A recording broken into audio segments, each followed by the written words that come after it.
अरे रे रे रे, ए भाई, जब तू नहीं नहा रहा है कम से कम नल तो बंद कर दे। ये गवर्नमेंट का पानी, मैं नहाऊं या बहाऊं? क्यों बीच में दखल देता है? एक मिनट, ये पानी ना मेरे काम आ रहा है ना तुम्हारे काम आ रहा है। अरे किसी का भी काम आ गया, तू बीच में क्यों होशियारी दिखाता है? क्या काम कर? एक मिनट, क्यों पानी का खून कर रहे हैं आप? पानी गिरता है तो गिरने दे, तेरा बाप का क्या जाता है? तू अपने काम पे जाता है कि नहीं? हाँ, अबे साले, आपका नाम लेता है? हाँ? चल बैठ नीचे नल के, नहीं तो जमीन में गाड़ दूंगा, समझा? यार विजय, ये तू क्या कर रहा है? अबे गेंडे, आइंदा अगर कभी मैंने देखा कि नल से पानी बह रहा है और तू साबुन लगाकर किसी से शेरशायरी कर रहा है तो तेरी ये चर्बी है ना पिघला कर रख दूंगा, समझा? विजय, पानी जैसी छोटी चीज के लिए इतना गुस्सा? हाँ, ये छोटी सी बात नहीं है मेरे यार। अगर तुझे इस बात की गहराई को समझना है तो चल मेरे साथ मेरे गांव में, मैं तुझे पानी की एक एक बूंद की कीमत समझाता हूँ। अरे जीने के लिए जितना जरूरी खून होता है ना, उतना ही जरूरी पानी होता है। अरे पानी का बंदोबस्त करने तो मैं यहाँ आया था शहर में। काश भगवान ने मुझे इतना गरीब न बनाया होता तो आज ये दिन देखना ना पड़ता। मतलब ये कि काश मैं तेरी मदद कर सकता, लेकिन क्या करूं, मैं तो खुद रोज कुआं खोदता हूं, रोज पानी पीता हूं। अरे यार, तूने तो मुझे सर छुपाने के लिए जगह दी, लेकिन तू मेरे पैसों की फिक्र मत कर। मैं नौकरी करूंगा, मेहनत मजदूरी करूंगा और मेहनत करके अपने पैसे जमा करूंगा। लेकिन विजय, शहर में नौकरी इतनी आसानी से नहीं मिलती है।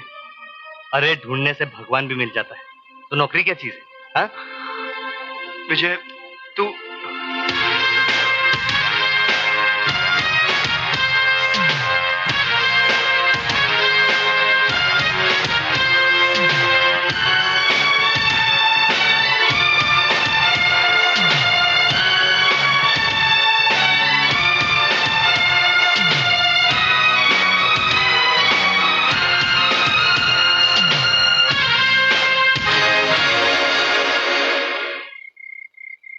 विजय मियां, आखिर नहीं मिली ना नौकरी? अरे नहीं मिला तो क्या हो गया मैन, आज नहीं तो कल मिलेगा, कल नहीं तो परसों मिलेगा। जॉन अंकल, नौकरी कैसे करेगा जब सेहत ही नहीं रहेगी? क्या हो गया इसकी सेहत को? सुबह नाश्ते के बगैर चला जाता है और रात को भूखा सो जाता है। देखो सनी बॉय, ये भूखा रहने वाला मामला बिल्कुल रॉन्ग। देखो, मैं तुम्हारे लिए खाना लाई हूँ और थोड़ी सी खीर।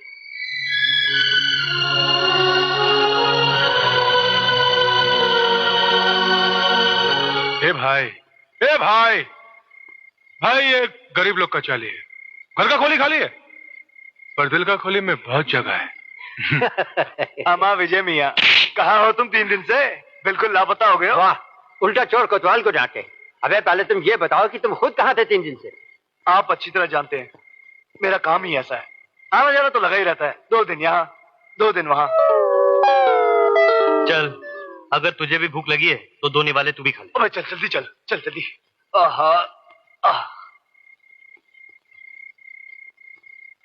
इस लड़के का जो खोएला पैसा है ना, वो इतना है कि उतना पैसा जमा करने का हम लोग सोच भी नहीं सकते। इम्पॉसिबल।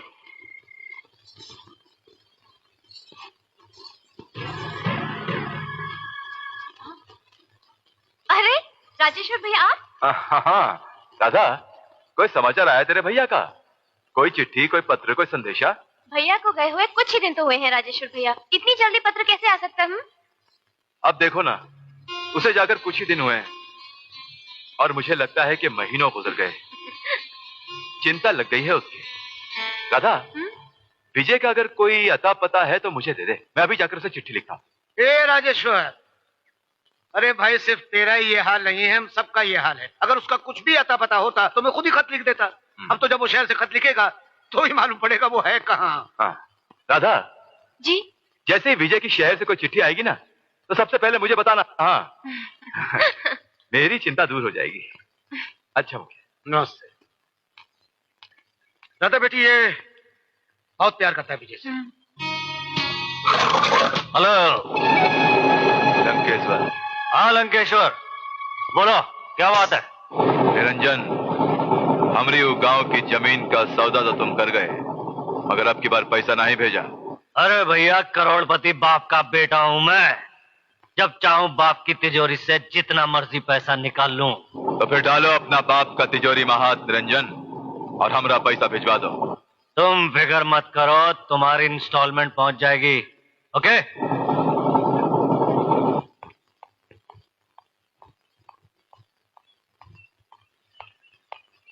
निरंजन। जी डैड। कल रात तुम कहाँ थे? डैड अपने पुराने बंगले पे।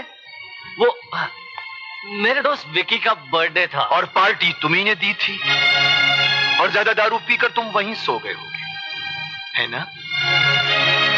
बेटे, तुम गुमराही की जिस सड़क पर चल रहे हो उसकी मंजिल ठीक नहीं है। मुकद्दर ने तुम्हें दौलत दी है तो इसका मतलब ये तो नहीं कि तुम उसे दोनों हाथों से उड़ाओ।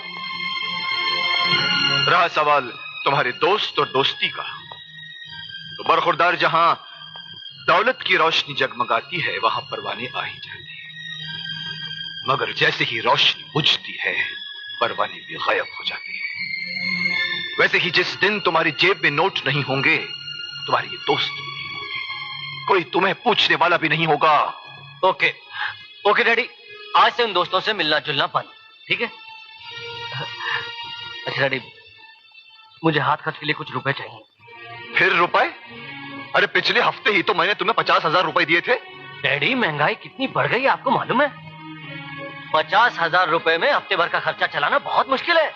डैडी, वो जज का बेटा खतोड़िया, वो 20-20 हजार रुपए एक दिन में खर्च करता है, और वो राजू मिनिस्टर का बेटा 50-50 हजार रुपए यूं उड़ा देता है। दुनिया भर के बेटे क्या करते हैं ये मुझे नहीं मालूम बेटा, मगर तुम जो कुछ कर रहे हो वो गलत है, गलत है, गलत है।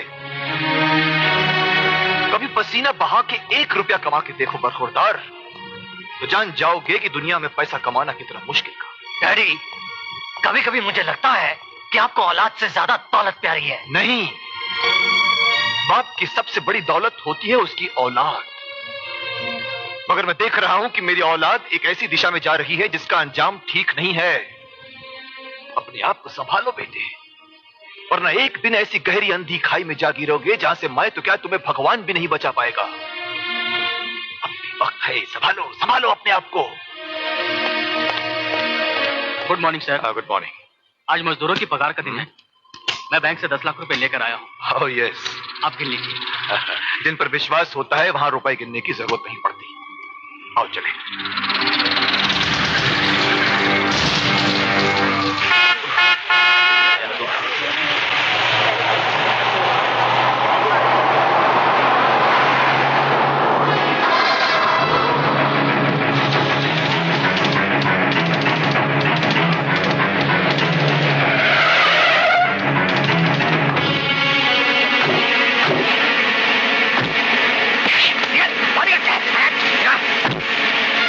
दे दो, वरना तुम्हारा आदमी का गर्दन काट जाएगा।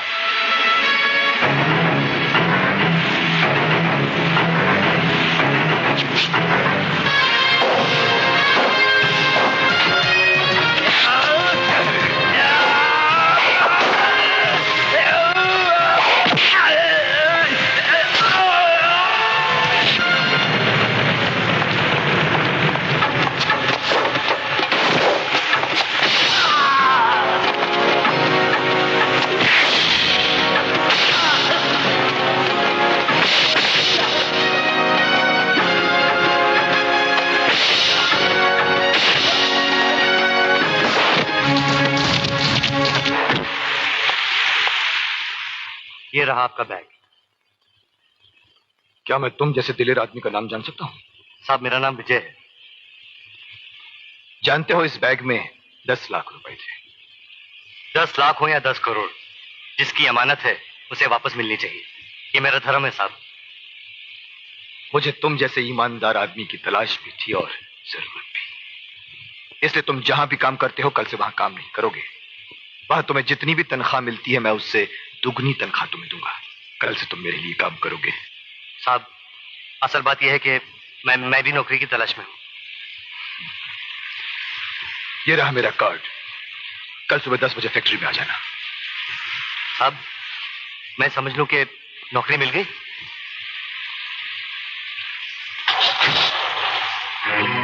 एक मामूली सा काम भी नहीं कर सके तुम लोग। एक बैग छीन के लाने के लिए कहा था, वो बैग भी छीन कर नहीं ला सके तुम लोग। वाह बेटे वाह, तुझे आज अपनी औलाद कहते हुए भी मुझे शर्म आ रही है। अरे दुनिया का बड़े से बड़ा चोर डाकू भी अपना घर छोड़कर डाका डालता है, मगर तूने तो अपने बाप की दौलत पर ही डाका डाल दिया। अपने बाप को लूटना चाहता है तू। बाप जब बेटे की फिक्र नहीं करता तो मजबूरन हम जैसे बेटों को ऐसा रास्ता अपनाना ही पड़ता है। खामोश।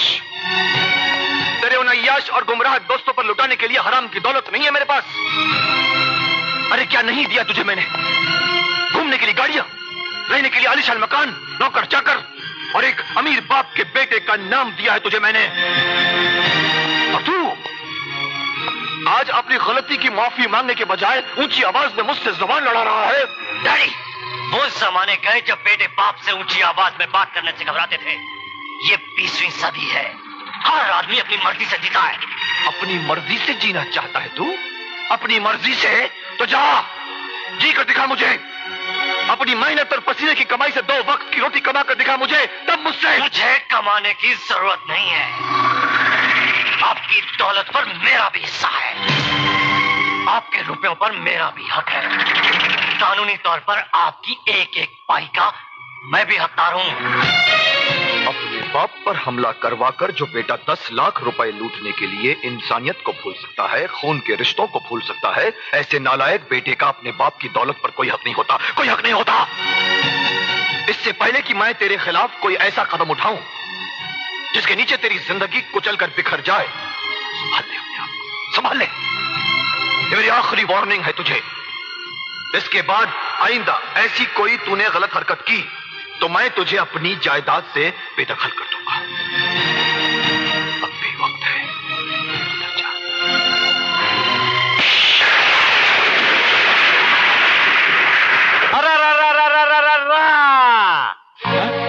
अब तुम जाओ, बाद में सुनाता हूँ। अरे बाप रे बाप।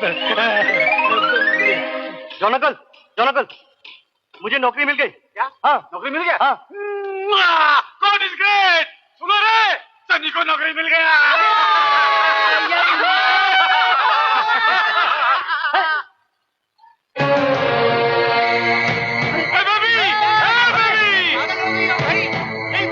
अरे क्या कर रही हो?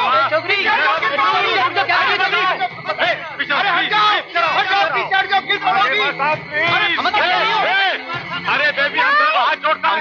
अंकल लगी शर्त अभी तो होती है। अरे पीछो प्लीज।